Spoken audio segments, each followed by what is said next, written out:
Okay, now I've got my board and I've got the thing underneath it to make sure that the board doesn't move around very much.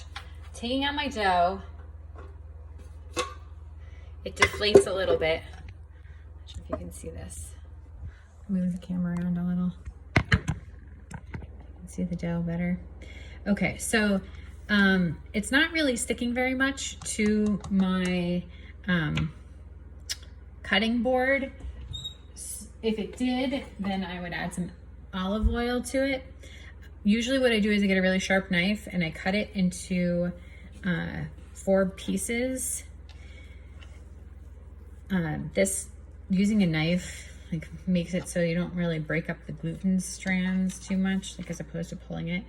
So I find cutting it into 4ths makes it so they're all even. And then I'll cut them again in half.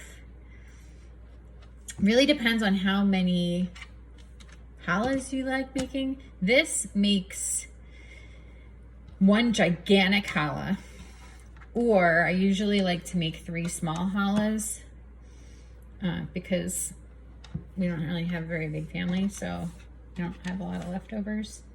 So I just keep cutting everything in half, and then I count them. 1, 2, 3, 4, 5, 6, 7, 8. So I might do one more, cut them in half again, because I'm gonna do an 8 braided challah. 1, 2, 3. Cut this in half, and then you're gonna want to cover up the pieces that you cut with a napkin that is slippery. So you don't want to use something that's like a terry cloth. You want to use something that won't stick to your challah, like something, maybe a napkin or something that when you put it in your lap slides off your lap. That's the perfect thing to use to cover up your challah so it doesn't get dried.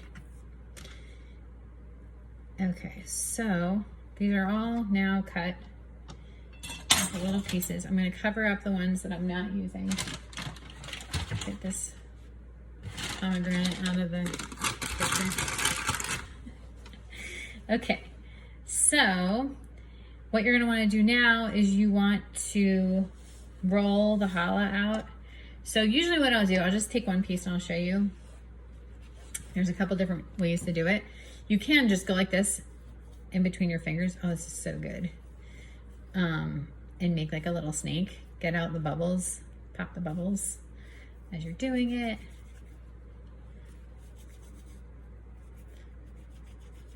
And then I usually just line up the pieces that I've, yeah, you can like feel them popping. Line up the pieces that I've already rolled, and then you can roll them too. But this cutting board is now full of all these little pieces. So I might get another cutting board to give myself some space. I'll be right back.